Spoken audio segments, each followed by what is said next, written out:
Hi everyone, good morning मेरे प्रिय बच्चों। तो बच्चों आज मैं आप लोगों के लिए एक बार फिर से यहाँ पे जो है कक्षा 10 वालों के लिए खासकर ये वीडियो बनाया हूँ। तो यहाँ डाइजेस्टिव सिस्टम के बारे में मैं आपको अच्छे से बताऊँगा कि ये डाइजेस्टिव सिस्टम क्या पार्ट है, क्या होता है। तो इसके बारे में बच्चों हम आपको जो है बिल्कुल अच्छे से बताएंगे। तो कक्षा 10 के बच्चों यहाँ पर धैर्यपूर्वक पेशेंस बना के बिल्कुल पढ़ेंगे। ओके, तो बच्चों यहाँ पर देखो हमने आपको बताया है डाइजेस्टिव सिस्टम, यहाँ लिख देते हैं। देखिए तो बच्चों हम आपको किस चीज़ के बारे में बता रहे हैं? पाचन तंत्र। किसके बारे में? पाचन तंत्र। ठीक, तो पाचन तंत्र का जो है टोटल देखिए डाइजेस्टिव सिस्टम का टोटल पूरा पार्ट बना है, नीचे तक है। अभी हम आपको बिल्कुल बता देते हैं। ठीक है, तो आगे बच्चों और कहा गया है जिसको हम कहते हैं डाइजेस्टिक सिस्टम। तो लिख लेते हैं डाइजेस्टिक सिस्टम। ठीक, तो डाइजेस्टिव सिस्टम के बारे में तो हम आपको बिल्कुल जानकारी देंगे कि क्या, कैसे, कौन सा पार्ट किस जगह पे होता है और कौन सा पार्ट कहाँ काम करता है, भोजन कहाँ स्थिर होता है। तो हम आपको इसके बारे में टोटल जानकारी देना चाहते हैं। तो आप बिल्कुल धैर्यपूर्वक बना के पढ़ेंगे। कोई भी त्रुटि या कोई भी दिक्कत हो तो आप हमें ज़रूर कमेंट बॉक्स में बताइएगा। ठीक है, और बच्चों व्हाट्सएप के ज़रिए आप ज़रूर जो है हमें होमवर्क रूप में हर चीज़ बताया करिए, जिससे हम आगे आपको पढ़ा सकें और हमें भी इस चीज़ पे हेल्प मिल सके। ठीक है, तो बच्चों यहाँ पर आप देख रहे हैं तो टोटल हमने आपका डायग्राम बना दिया है, इसी के बारे में हमें पढ़ना है। तो चलो बच्चों, डाइजेस्टिक सिस्टम में मुख अधोजिह्वा ग्रंथि हो गया, कर्णपल्लव देखिए कर्णपूर्व ग्रंथि यहाँ हो गई। ये जो हमारा दिख रहा है वो क्या है? कर्णपूर्व ग्रंथि। दूसरी चीज़ बच्चों यहाँ देखना है, हमारा जो ये पार्ट दिख रहा है ये है हमारा ग्रसनी, जिसके द्वारा भोजन अंदर की तरफ जाता है। नीचे है अधोजम ग्रंथि है, ये जो यहाँ दिख रहा है अधोजम ग्रंथि। और बच्चों आगे चलना है तो देखना नीचे ये जो पार्ट दिख रहा है, ये देख रहे हैं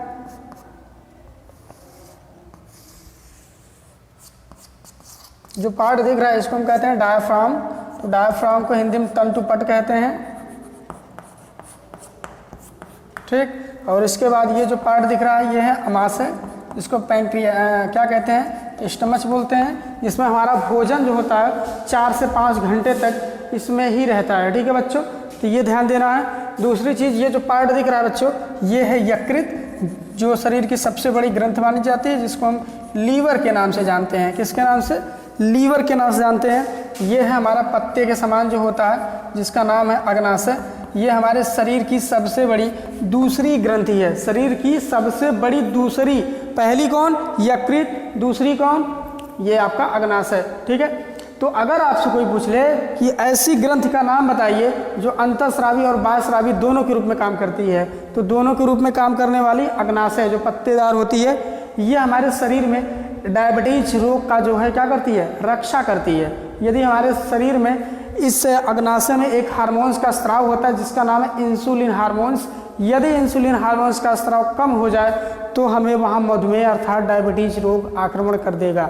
ठीक है बच्चों, तो ये हमारा लीवर है। लीवर हमारा जो होता है ये हमारा ब्लड का फिल्टर करता है, मूत्र का फिल्टर करता है, और तमाम जो है जितने कई पार्ट ऐसे हैं 18-20 पार्ट हैं जो ये हमारा लीवर कार्य करता है।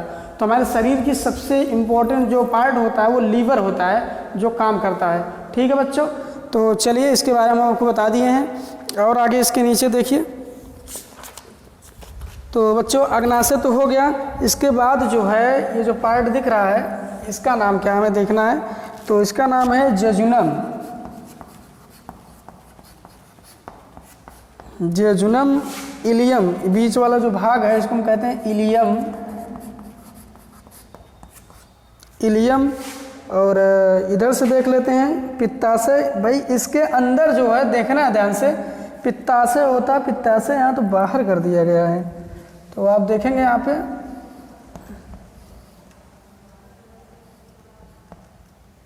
ठीक, तो आप देख लेंगे, हम आपको बना के बता दे रहे हैं यहाँ पे।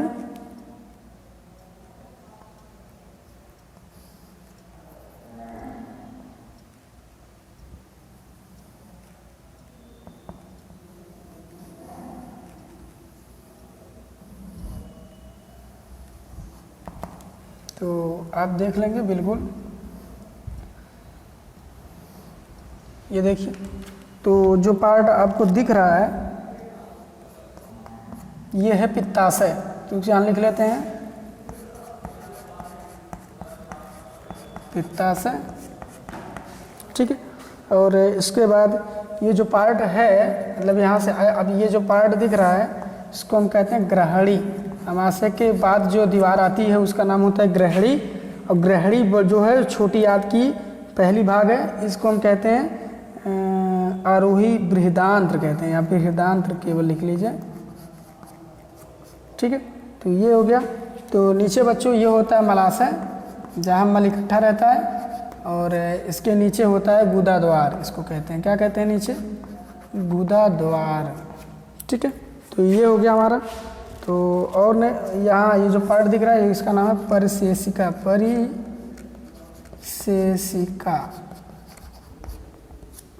ठीक है। और बाकी तो सब ठीक है, कोई दिक्कत नहीं है। तो ये मनुष्य का आहार नाल है जिसके बारे में हमें समस्त रूप से पढ़ना है, ठीक है। तो बच्चों, तो खासकर आप ध्यान देंगे इस चीज़ के बारे में कि कौन सा पार्ट कहाँ पे है, किस तरीके से है। देखिए पूरा हम आपको इस तरीके से करके दिखा दे रहे हैं। देखिए बच्चों, नीचे तक पूरा पार्ट यहाँ तक दिया गया है। अगर कोई दिक्कत हो तो आप बिल्कुल हमें बता देंगे। देख लीजिए यहाँ पे कैसे क्या लिखा गया है। तो अगर कहीं भी दिक्कत हो आपको तो हमें ज़रूर बताएंगे बच्चों, ओके। तो बहुत बहुत धन्यवाद बच्चों आपको इस वीडियो को देखने के लिए और कमेंट और लाइक करने के लिए। तो चलिए देखिए आगे। तो बच्चों अब आपको हम आगे चलते हैं, तो इसके बारे में डिफिनेशन पार्ट पूरा बताते हैं। तो सबसे पहले बच्चों बताया गया कि मनुष्य में अन्य जंतुओं की अपेक्षा पाचन तंत्र अधिक विकसित होता है। मतलब अन्य जंतु की अपेक्षा मनुष्य में पाचन तंत्र क्या होता है, अधिक विकसित होता है। जितने भी जंतु हैं सबको छोड़ के मनुष्य में जो होता है पाचन तंत्र बहुत ज़्यादा विकसित होता है, क्योंकि ये शाकाहारी भी है, मांसाहारी भी, सर्वाहारी सब ये है, सब कुछ खाता जाता है। दूसरी चीज़ बताया जाता है कि मनुष्य में पाचन के लिए एक लंबी नली के रूप में आहार नाल पाई जाती है। लंबी नली के रूप में आहार नाल, आहार नाल उसे कहते हैं जहाँ पर भोजन का मतलब स्टार्टिंग और जहाँ लास्ट में अंत होता है मल के बाद, टोटल पार्ट को ही क्या कहते हैं, आहार नाल। अर्थात मुख से लेकर गुदा तक, कहाँ तक, मुख से लेकर गुदा तक टोटल जितनी भी नलिकाएं इस मतलब भोजन से लेकर मल तक होती हैं, सब ये क्या होती हैं आपका, टोटल यहाँ पर क्या होती है, सब टोटल हमारा आहार नाल। और आहार नाल की जो लंबाई होती है वो क्या होती है बच्चों, आहार नाल लंबाई टोटल होती है कै मीटर बच्चों, 9 मीटर। कै मीटर, 9 मीटर लंबी होती है। जान लीजिए बहुत लंबी रस्सी की नुमा होती है, ठीक है, मुख से लेकर कहाँ तक, गुदा तक। तो बच्चों यही था जो हमें बताना था। और बच्चों ये कहा गया है कि जिसके विभिन्न भागों में अलग अलग पाचन क्रिया होती है। भाई सबका अलग अलग पाचन क्रिया होता है। मुख से होता है, मुख में जो है कई लार ग्रंथियाँ होती हैं, 3 जोड़ी लार ग्रंथियाँ होती हैं जो भोजन का यहाँ पर लसलसा हो उसको कम बना देती हैं, ठीक है। इसके बाद इस आहार नाल के द्वारा, जो आहार नाल यहाँ दिया गया है, इस आहार नाल में भोजन का रुकना बिल्कुल इम्पॉसिबल है। यहाँ आहार नाल में यहाँ ग्रसनी में भोजन रुकता नहीं है। यदि यहाँ भोजन हमने क्या किया, उसको चबाया, काट दिया, इसके बाद यहाँ जब भोजन आता है तो यहाँ से ठप दे कहाँ गिरता है, अमाशय में, अर्थात स्टमच में आकर यहाँ गिर जाता है। और यहाँ भोजन कितने घंटे रहता है भाई, 4 से 5 आवर्स, 4 से 5 घंटे भोजन यहाँ पर रहता है, ठीक। और धीरे धीरे पाचन क्रिया उसमें क्या होती है, जारी रहती है। भाई बताया गया कि अमाशय में HCl एक क्या होता है, हार्मोन्स होता है, जो मतलब एंजाइम होता है, एंजाइम के रूप में निकलता है जो भोजन को सड़ने से क्या करती है, बचाती है। तो ये काम होता है HCl का, जो अमाशय के जो है दीवार से निकलता है, अर्थात जठर रस भी यहीं से निकलता है, एक एंजाइम के रूप में निकलता है, ठीक है, जो भोजन का पाचन करने में अत्यंत आवश्यक होता है, ठीक। तो बच्चों फिर आगे चलेंगे। तो बताया यही गया है कि इस अवस्था में आहार नाल को जो है मुख्य रूप से 2 पार्टों में बांटा गया है। कितने पार्टों में, 2 पार्टों में बांटा गया है। पहला पार्ट तो इसका आहार नाल है, जो नलिका होती है। भाई भोजन के पाचन के लिए दो पार्ट हैं, एक तो आहार नाल में भोजन चलेगा ही, दूसरा जो चीज़ होगा वो पाचक ग्रंथि होगी। पाचक ग्रंथि का मतलब हमारे शरीर में जो एंजाइम होगा जो भोजन को पचाने का काम करेगा। भाई जैसे कि हम आपको बता दें, आटा है, आटा यदि आप आटा सान रहे हैं तो आपको क्या चाहिए, पानी चाहिए, पानी लगा के उसको सानते हैं ना, तभी तो जाके बनता है। उसी तरीके से भोजन को अंदर जो है मतलब पाचन क्रिया के लिए हमारे शरीर में लसलसी एंजाइम होती हैं जो भोजन को क्या करती हैं, धीरे धीरे पचा देती हैं। ठीक है, जैसे कि आप खुद जानते होंगे, मुख से यदि आप भोजन को कूचते हैं, काटते हैं, तो आपके मुख से जो है, देखिए जीभ के नीचे से, जिह्वा के नीचे से लार निकलती हैं, लसलसी होती हैं, ये भोजन को लसलसा बना देती हैं एकदम बिल्कुल। इतना यदि आप खाएंगे तो इतना हो जाएगा, और उसको फिसलनपन बना देती हैं, जिसके द्वारा आहार नाल, ग्रसनी के द्वारा, ग्रसनाल के द्वारा वो सीधा नीचे चला जाता है। यदि कभी कभी लोग ऐसे होते हैं कि ज़्यादा खाने लगते हैं, फटाफट जल्दी खाते हैं, तो ऐसी अवस्था में लार उसको भरपूर रूप से उसमें नहीं मिल पाता है भोजन में, जिसके वजह में वो गले में आके अटकने लगता है, मतलब उसे प्रॉब्लम हो जाता है, तो इसलिए वो खांसी वसी आने लगती है। तो ऐसी स्थिति में पानी पीते हैं, तब जाके वो जो है वो धीरे धीरे कहाँ जाता है, नीचे की तरफ गिर जाता है आमाशय में। ठीक है बच्चों, तो बच्चों इस तरीके से बताया गया कि पाचन तंत्र को कितने भागों में, पाचन तंत्र को 2 भागों में बांटा गया है, 2 भागों में बांटा गया है। ठीक है, पहला तो इसका नाम है आहार नाल, आहार नाल, और दूसरा जो भाग है उसका नाम है पाचक, पाचक ग्रंथियां। ठीक, तो ये 2 इसका पार्ट है। तो आहार नाल का मतलब जिसमें भोजन आता जाता है, पाचक ग्रंथियां का मतलब जो भोजन को पचाने का काम करता है। ठीक है, तो ये 2 पार्ट इसमें आपको बताने हैं हमें, ठीक है ना। तो इस तरीके से, तो बच्चों यही था जो है, तो इसको कितने पार्ट में बांटा गया है, 2 पार्ट में। पहला तो आहार नाल, दूसरा जो आप पाएंगे वो पाचक ग्रंथियां पाएंगे। ठीक है बच्चों, तो फिर इसके बाद हम आपको बताते हैं। तो बच्चों यही बताया गया है कि मनुष्य की आहार नाल मुख से लेकर गुदा तक होती है, जिसकी लंबाई 8 से 10 मीटर होती है, अर्थात 9 मीटर एग्जैक्ट होती है। एक स्वस्थ मनुष्य के शरीर में 9 मीटर लंबी आहार नाल होती है, जो कि आपको यहाँ पर समझना है। दूसरी चीज़ बच्चों बताया गया है कि आहार नाल जो होती है वो व्यास उसकी होती है, मतलब खोखली व्यास की होती है, गोलाकार। अरे भाई खोखला होगा, अब यही देखिए ऐसे आहार नाल होगा, अब ये क्या होगा, खोखला होगा, जिसके द्वारा भोजन इसमें तो आएगा, खोखला नहीं होगा तो कहाँ से आएगा। ठीक है, तो खोखला होता है। और बताया गया है कि मुख गुहिका, कहा गया है कि पुनः इसको कई भागों में बांटा गया है। तो मुख गुहिका, इससे मुख कोटर भी कहते हैं। मुख गुहिका अर्थात मुख कोटर मतलब यही भाग है जहाँ भोजन का पाचन होता है, मतलब जहाँ पहले भोजन का पाचन यहीं से स्टार्ट होता है, इसको मुख कोटर या मुख गुहिका भी कहते हैं। तो इसमें भी भोजन का पाचन होता है। बताया गया है कि अंतर्गढ़ के प्रारंभ में भोजन का पाचन होता है। ठीक है, इसमें लाल ग्रंथियाँ जो होती है वो निकल के भोजन का क्या करती है, पाचन क्रिया करती है। ठीक है ना, कुछ है नहीं। तो बताया गया है कि लाल ग्रंथि 3 जोड़ी होती है, अधोहनु ग्रंथि और अधोजिह्वा ग्रंथि, कर्णपूर्व ग्रंथि। तो ग्रंथियाँ, लाल ग्रंथि कितनी प्रकार की, 3 प्रकार की, अधोहनु, कर्णपूर्व और अधोजिह्वा, 3 प्रकार की लाल ग्रंथियाँ होती हैं जो निकालती हैं। तो लार जो होता है वो क्या, किस रूप में एंजाइम निकलता है, टाइलिन के रूप में। किसका, टाइलिन, जिसको हम क्या कहते हैं, क्या कहते हैं, जिसको लाइसोजाइम का नाम देते हैं। क्या कहते हैं, सॉरी लाइसोजाइम नहीं, टाइलिन जो होता है इसका इंग्लिश वर्ड एमाइलेज होता है। क्या होता है, एमाइलेज। और लाइसोजाइम जो होता है वो आँखों से निकलता है। क्या निकलता है, आँखों से। ठीक है, जो हमारे बैक्टीरिया वायरस जो भी होते हैं ये इसको मारने के लिए होता है। ठीक है, तो इस तरीके से इसमें होता है। और बच्चों बताया गया है, आगे चल के देखिए, तो लार ग्रंथियाँ हमने आपको बता ही दिया है, तो इस तरीके से होता है। दूसरी चीज़ बच्चों बताना था यहाँ पे दांत के बारे में। तो दांत क्या चीज़ है, तो दांत हमारे शरीर में सबसे कठोर भाग क्या होता है, दांत ही है। क्या है, दांत। भाई दांत में एक पदार्थ होता है जिसका नाम होता है इनेमल। क्या होता है, इनेमल। इनेमल के कारण ये दांत जो है ये कैसे हुए हैं, मजबूत हैं, कठोर हैं। और ये किसका बना है, कैल्शियम और फास्फोरस के मिश्रण से जो है दांत बना होता है। ठीक है, जो हमारे हर चीज़ खाने, काटने, कुछ भी करने में हमारा बहुत ही मदद करता है। तो दांत हमारे टोटल कितने प्रकार के, 4 प्रकार के होते हैं। कितने प्रकार के? 4 प्रकार। पहला हमारा कौन दांत होता है? भाई आप जानते हैं रदनक। दूसरा कौन होता है? कृंतक। तीसरा अग्रचर्वणक और चौथा चर्वणक। तो 4 प्रकार, रदनक, कृंतक, अग्रचर्वणक, चर्वणक। ठीक है, तो 4 प्रकार के दांत होते हैं। ठीक है, तो कुछ दांत आगे के होते हैं जो भोजन में कूचने का काम करते हैं, किनारे वाले दांत होते हैं जो उसको जो है काटने का काम करते हैं, कुतरने के। ठीक, इसके पीछे के होते हैं उसको चबाने का काम करते हैं। सबका मतलब कार्य जो होता है वो क्या होता है?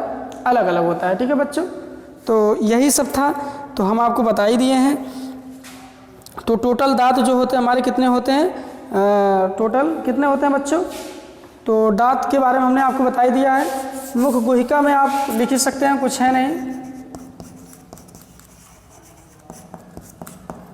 पहला पार्ट इसका, दांत जो होते हैं कितने प्रकार के होते हैं? 4 प्रकार। पहला जो होता है रदनक, दूसरा जो होता है वो कृंतक, तीसरा जो होता है वो अग्रचर्वणक, और चौथा नंबर जो होता है वो होता है चर्वणक। ठीक बच्चों, और बताया गया है कि इनके तो ये दांत जो होते हैं कुतरने उतरने का काम करते हैं। भाई आगे का जो दांत होता है किसी चीज़ को काटने का काम करता है। क्या करता है? ये आगे दांत काटना होगा किसी चीज़ को। और जो नुकीला दांत होता है ये जैसे हमें मांस वांस खाना हो तो नुकीले दांत से जो है मांस को जो है नोचने का काम करता है। ठीक है, जैसे कि आप देखे होंगे जो मांसाहारी जंतु होंगे, कुत्ते उत्ते देखे हैं, उनके नुकीले दांत जो होते हैं ये ज़्यादातर निकले होते हैं। ठीक है, जिसको हम क्या कहते हैं? तो इसको हम रदनक के रूप में जानते हैं। किस रूप में जानते हैं? रदनक के रूप में जानते हैं। और ये जो हमारा रदनक है, हमारे सामने का दांत, जो सामने का 2 ऊपर 2 नीचे। ठीक, तो 2 ऊपर 2 नीचे होता है, तो यही दांत होता है हमारा। तो कितने देखिए, मतलब 4 ऊपर 4 नीचे। ठीक, तो 4 ऊपर 4 नीचे जो दांत होंगे सामने के होते हैं कृंतक, और 2 ऊपर 2 नीचे नुकीले दांत होते हैं, अर्थात 4 दांत, वो होते हैं रदनक के। नुकीले जो मांस उसको खाने के लिए जो है सहायक होता है। जो मांस कम खाते हैं उनके अंदर ये विकसित रदनक जो नुकीले दांत विकसित नहीं होते हैं, और जो मांस खाते हैं उनके अंदर ये रदनक दांत विकसित ज़्यादा होते हैं। नुकीले, शेर हो गया, कुत्ता हो गया, बिल्ली हो गई, उन लोगों के आप दांत देखेंगे नुकीले दांत होते हैं। ठीक है ना, तो यह इसकी पहचान होती है। अग्रचर्वणक, इस नुकीले दांत रदनक के पीछे जस्ट जो पार्ट होता है वो होता है हमारा अग्रचर्वणक, और उसके जस्ट एकदम पीछे जो एकदम छोर पे लास्ट वाला भाग होता है वो होता है हमारा चर्वणक। तो ये दांत के प्रकार हो गए। तो चलिए दांत के हम लोग सूत्र बता लेते हैं। तो सूत्र इसका बहुत ही सिंपल है, हम आपको बता देते हैं सीधा सीधा। 21-23 बटे 21-23 ऐसे आप लोग याद कर लीजिए, कोई दिक्कत नहीं बच्चों, आराम से आप कर सकते हैं। गुणे आप करेंगे 2 बराबर आ जाएगा कितना? 32। हमारे कितने दांत होते हैं? 32। तो हमारा जो ये वाला दांत है, पहला दांत कृंतक, और दूसरा दांत रदनक, तीसरा दांत अग्रचर्वणक, और चौथा दांत हमारा चर्वणक। ठीक, अब आप करेंगे क्या? इसका गुणा 2 से करेंगे। 2 दूना 4, 2 दूना 4, 4 4 8, 8 दांत हमारे हो गए कृंतक के। उसी तरीके से 2 1 कम 2, 2 1 कम 2, 2 2 4, मतलब रदनक के हो गए 4 दांत, कृंतक रदनक मिला के 8 4 12 दांत। इसके बाद बच्चों आगे देखना है, तो 2 दांत अग्रचर्वणक के होते हैं, तो 2 दूना 4, 2 दूना 4, 4 4 8, अर्थात 8 दांत हमारे अग्रचर्वणक के हो गए, 12 8 हमारे 20 दांत हो गए। अब इसके बाद जो है चर्वणक में 3 दांत इधर 3 दांत इधर, 3 दूना 6, 3 दूना 6, 6 6 12 दांत ये, अर्थात 20 और 12 टोटल मिला के क्या दांत? 32 दांत हमारे पास टोटल हैं बच्चों। ठीक, जिसको आप आराम से जान सकते हैं, कोई दिक्कत नहीं, हमने आपको बता दिया, सिंपल में बता दिया है, कोई दिक्कत नहीं है। इसके बाद बच्चों हम लोग पढ़ेंगे जीभ। जीभ क्या चीज़ है? तो जीभ मतलब टेंगू बोलते हैं। तो इसके बारे में हम आपको थोड़ा सा बता ही देते हैं।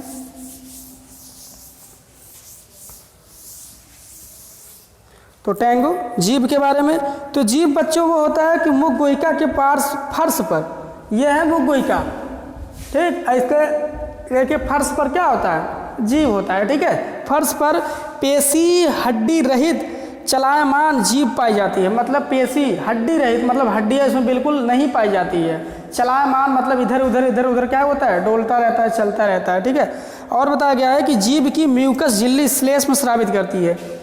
जीभ की ये नीचे पार्ट वाला ये क्या होता है, म्यूकस झिल्ली होती है जो क्या करता है, श्लेष्मिका मतलब जल का जो है स्राव करती है चिप चिप करके, ठीक है, जिसको हम एंजाइम के रूप में बोलते हैं। दूसरी चीज़ बताया गया बच्चों कि जो जीभ को गीला बनाए रखने में क्या होती है, सहायक होती है। बिल्कुल, यदि हमारे जीभ में से श्लेष्मिका पदार्थ नहीं निकलेगा तो आप जीभ को इधर उधर नहीं डुला सकते हैं, भोजन का पाचन भी आप पूर्ण रूप से नहीं कर सकते हैं। ठीक है बच्चों, तो ये प्रक्रिया इसमें पाई जाती है। और बताया जाता है कि यह जीभ है अनेक स्वाद कलिकाओं को जो है व्यक्त करते हैं, मीठा, खट्टा, तीखा, कड़वा, जितने भी स्वाद होते हैं ये हमें किसके द्वारा पता चलता है, जीभ के द्वारा पता चलता है। समझ गए? तो ये चीज़ है। दूसरी चीज़, हमें जीभ से बोलने में, हम जितना भी बोलते हैं यदि हमारी जीभ कट जाए या फिर ना रहे तो हम बोल ही नहीं पाएंगे, हमारी भाषा समझ में ही नहीं आएगी एक दूसरे को। ठीक है, तो इसमें दिक्कत होगा। और ये हमारे भोजन दांतों में यदि कहीं भोजन फंस जाते हैं तो जीभ को इधर उधर करके से झाड़ू लगाती है। क्या काम करती है?